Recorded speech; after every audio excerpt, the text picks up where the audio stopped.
Halo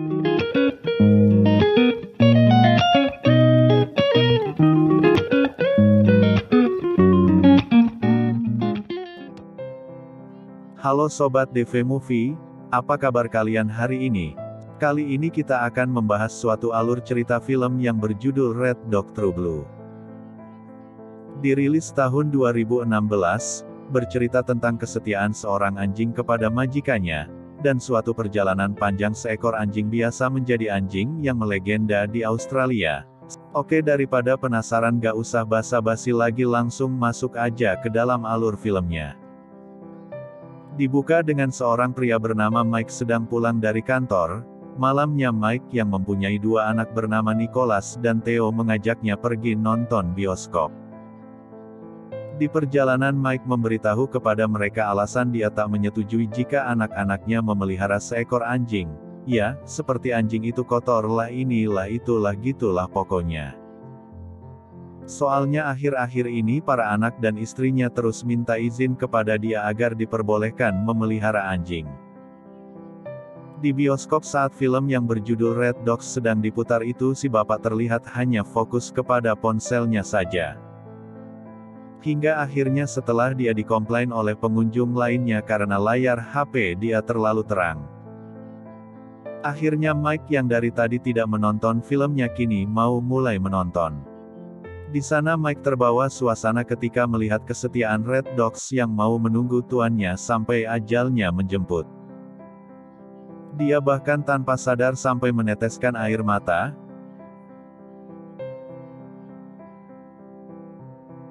Malamnya Nicholas yang akan tidur menanyakan alasan mengapa si ayah tadi menangis, namun ayahnya tak mau mengaku kalau dia tadi menangis. Dan segera keluar dari kamar Nicholas anak sulungnya. Tapi tak lama kemudian si ayah masuk lagi. Di sana dia mengatakan nama anjing itu adalah Blue. Bukan anjing pemeran di film tadi, melainkan anjing yang menjadi inspirasi adanya film tersebut. Nico lalu bertanya bagaimana ayah tahu. Dan ayahnya menjawab karena Blue ternyata adalah anjing miliknya. Dia merupakan teman pertama si ayah saat masih kecil. Karena merasa penasaran dengan cerita ayahnya, Nico yang sudah rebahan duduk kembali. Lalu si ayah menyambungkan ceritanya. Dia berkata dahulu ketika kecil dia tinggal bersama buyut Nico di Wangirala yang letaknya berada di bagian terpencil Australia Barat. Dia tinggal di sana karena si ibu dan si nenek mengirimnya ke sana. Di sana Mike setiap hari membantu kakeknya berkebun. Setelah itu dia juga menyelesaikan pendidikan. Mike makan dengan teratur 3 kali sehari bersama kakeknya, dan makanan itu dimasak oleh Jimmy Umbrella. Satu hari saat Mike ulang tahun, kakeknya memberi kado sebuah motor. Lalu Mike mencoba mengendarainya dan setelah berkali-kali belajar dia bisa kok mengendarainya. Tapi jadinya tak lama setelah Mike bisa mengendarai motornya, angin topan tiba-tiba menerjang wilayahnya. Mike terlihat sangat takut, berbeda dengan si kakek dia malah terlihat sangat santuy di kursinya. Keesokan harinya Mike disuruh kakaknya menangkap ayam yang lepas, namun, saat di tepi sungai Mike melihat seperti ada seekor hewan di atas pohon. Dan setelah didekati ternyata itu adalah seekor anjing kecil, dan anjing itu berwarna biru karena penuh dengan lumpur sungai. Akhirnya Mike pun mengambilnya dan memberi nama anjing itu Blue. Mike kemudian memandikan si anjing, dan malamnya dia berusaha menyembunyikan Blue di dalam selimut agar dia tak terlihat oleh si kakek. Tapi sayang sekali si kakek mengerti cucunya menyembunyikan sesuatu di selimutnya. Untung saja, si kakek mengizinkan Mike untuk memelihara Blue. Tapi dengan satu syarat, anjing itu tak boleh tidur di dalam rumah. Lalu Mike mendengarkan perkataan kakeknya dan dia kemudian mengajak Blue keluar dan tidur bersama di teras rumah. Dan si kakek yang tak tega membawa cucunya dan Blue kembali ke kamar.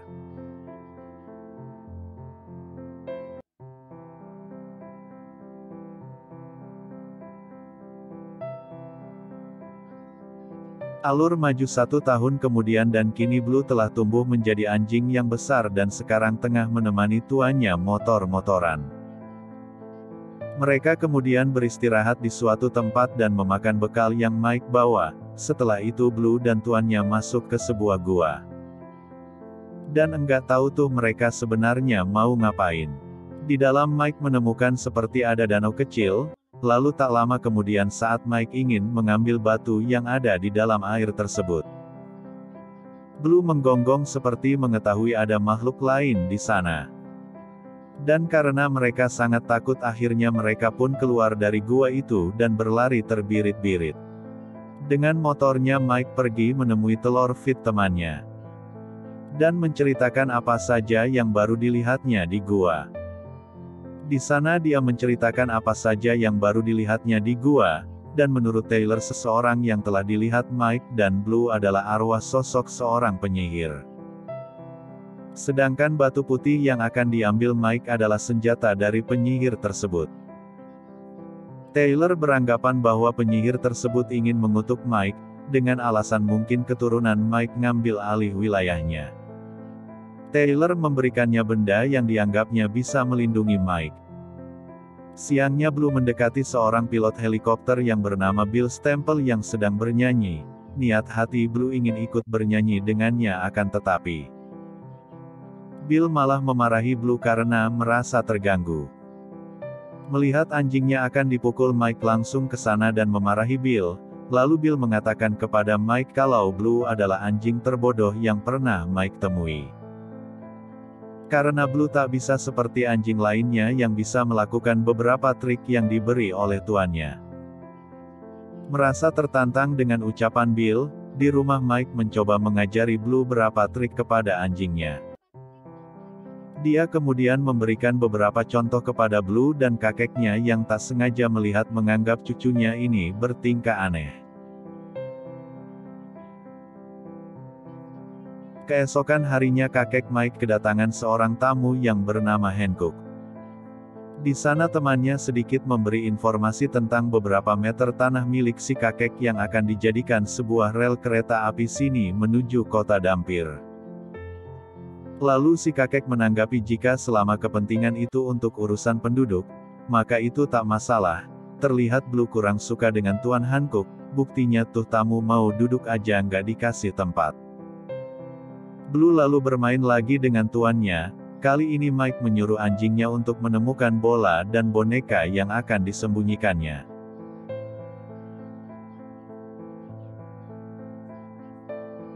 Namun saat Mike sedang menyembunyikan benda itu ternyata Blue curang nih, dia belum disuruh tapi udah nyari duluan. Blue kemudian berlari ke padang rumput tak dikejar tuannya.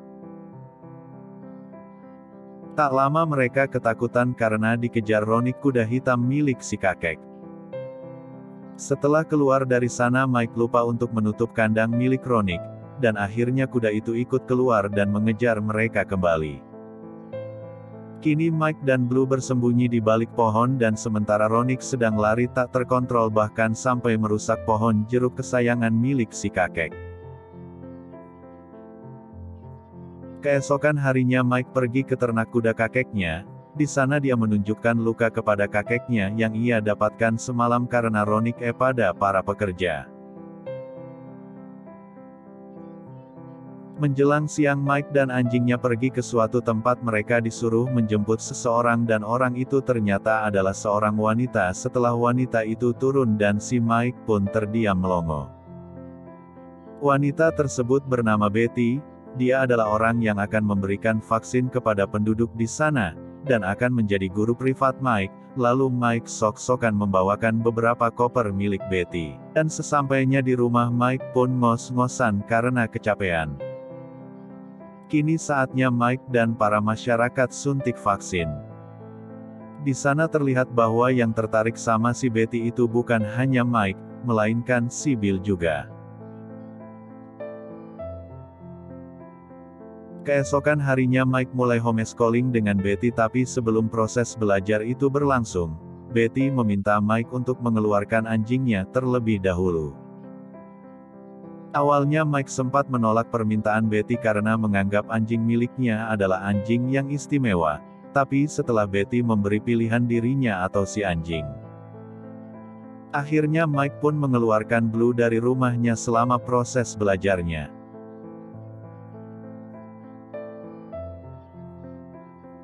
Terlihat Blue terus melihati tuannya dari jendela.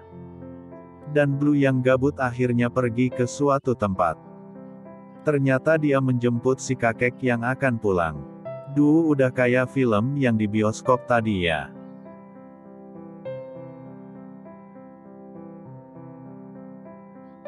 Tak lama kemudian, si Blue yang mulai gabut banget membuat ulah, dia mengambil celana dalam milik Nona Abi yang sedang dijemur, dan memakainya. Tak hanya itu, dia juga mengambil kutang milik Nona Abi.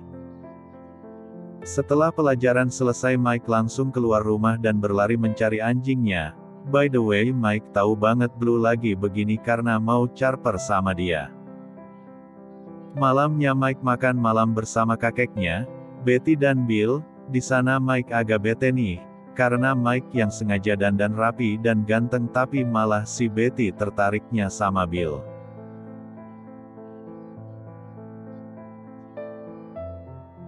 Dan keesokan harinya Mike juga jealous melihat Betty dan Bill lagi anu.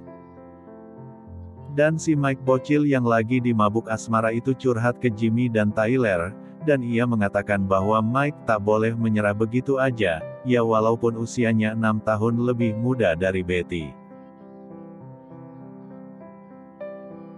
Suatu malam Mike mulai mendekati Betty dengan memegang tangannya. Tapi Bill yang tak terima dan dia pun mengajak Mike bicara empat mata. Di sana Bill melarang Mike mendekati Betty, namun Mike yang sedang kasmaran itu tetap tak terima dan tetap ingin bersaing dengannya.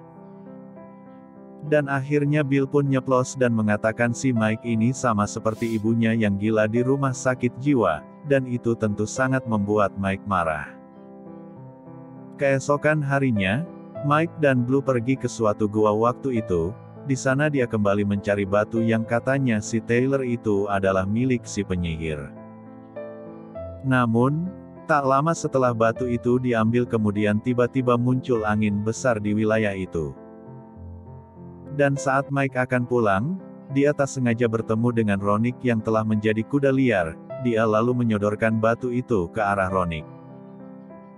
Dan seketika Ronick pun berhenti mendekatinya, ternyata benar kata Taylor, batu itu memiliki kekuatan. Paginya Ronick ditemukan telah mati tersambar petir. Menjelang siang Mike dan Blue pergi menemui Bill. Di sana Bill meminta maaf atas kejadian kemarin. Dia juga bercerita tentang Betty yang mengajaknya ke Sydney. Namun Bill menolak karena dia lebih suka menjadi pilot di sini. Setelah mereka bersalaman, Bill memberitahu kepada Mike bahwa si Betty sebentar lagi akan pulang, dan tak lama lagi Mike akan dikirim oleh si kakek ke tempat ibunya. Setelah itu Mike langsung menemui Betty dan ia juga langsung menghadap kakeknya. Di sana kakek mengatakan bahwa di Melbourne ibunya menginginkan anaknya kembali dan berniat akan menyekolahkan Mike di Victoria Games School. Namun sayang Blue tak bisa ikut ke Melbourne. Mendengar itu Mike berkata bahwa Blue tak bisa hidup di sini tanpa dirinya. Karena tak bisa berpisah dengan anjingnya, lalu Mike memilih untuk kabur ke San Francisco bersama Blue. Sebelumnya dia juga telah meninggalkan sepucuk surat untuk Betty. Kini terlihat si Betty sedang membaca surat itu. Dan setelah membaca tulisan terakhir dari surat itu, Betty pun langsung panik dan mencari kakek Mike. Balik lagi ke Mike, kini ia terlihat sedang melakukan perjalanannya bersama anjingnya ke tengah kota. Namun sebelum sampai ke tengah kota, Mike berhenti sejenak di sebuah bukit dan berniat mengenang kembali desa yang telah ditempatinya selama ini. Namun terlihat ada kobaran api besar tepat di samping pemukiman desa itu. Mike kemudian mengurungkan niatnya untuk pergi dan kembali ke desa untuk membantu si kakek memadamkan api di sana bersama para warga. Terlihat Blue juga ikut membantu Mike. Namun sebelum malam tiba Mike kembali lagi ke gua dan mengembalikan batu yang sempat diambilnya dan meminta maaf kepada siapapun pemilik batu tersebut, dan setelah batu dilemparkan ke air. Batu itu tiba-tiba menjadi api dan ketika api itu mati, tongkat api yang dibawa Mike pun seketika padam. Berkali-kali Mike mencoba menyalakan korek api tapi tak kunjung berhasil. Hingga beberapa saat kemudian Blue berhasil menuntun tuannya hingga keluar dari gua itu.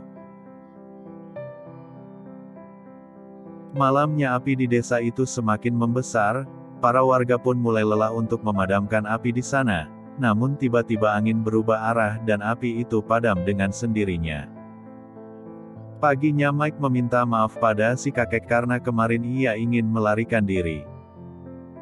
Pagi hari kemudian si Mike telah bersiap dengan kopernya untuk pergi ke Melbourne. Setelah berpamitan dengan si kakek, Mike juga berpamitan dengan Taylor sahabatnya. Di sana terlihat Blue terus memandangi tuannya. Di sana Mike mengatakan kepada Blue bahwa dia akan secepat mungkin kembali. Dan setelah mengecup anjing kesayangannya itu kini Mike langsung masuk ke helikopter. Tentu saja dua makhluk yang saling menyayangi itu sama-sama terlihat sedih karena harus berpisah. Dan terlihat Blue yang melihat helikopter itu terbang seketika dia pun langsung berlari mengejar tuannya. Sementara Mike terlihat terus menangis karena tak tega melihat anjing kesayangannya itu.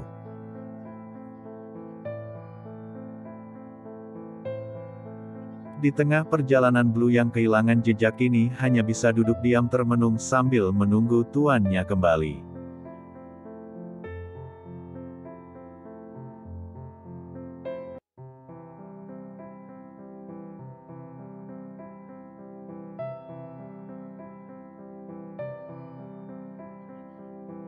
Beberapa hari kemudian terlihat Blue lebih sering pergi ke tempat pertama kali dia bertemu dengan tuannya. Namun Mike mendapati informasi bahwa tak lama setelah dia pergi, Blue melakukan perjalanan panjangnya untuk mencari tuannya. Dia bahkan beberapa kali mengikuti mobil untuk berkeliling Australia untuk menemukan tuannya, tapi sayang sekali usahanya tidak berhasil dan sampai detik ini mereka tak pernah bertemu lagi. Ya, begitulah kenangan masa lalu yang diceritakan Mike ke Nicholas anak sulungnya. Terlihat Nicholas mendengarkan cerita ayahnya ini dengan penuh seksama. Setelah cerita selesai Nicholas yang menganggap ayahnya hebat pun langsung memeluknya.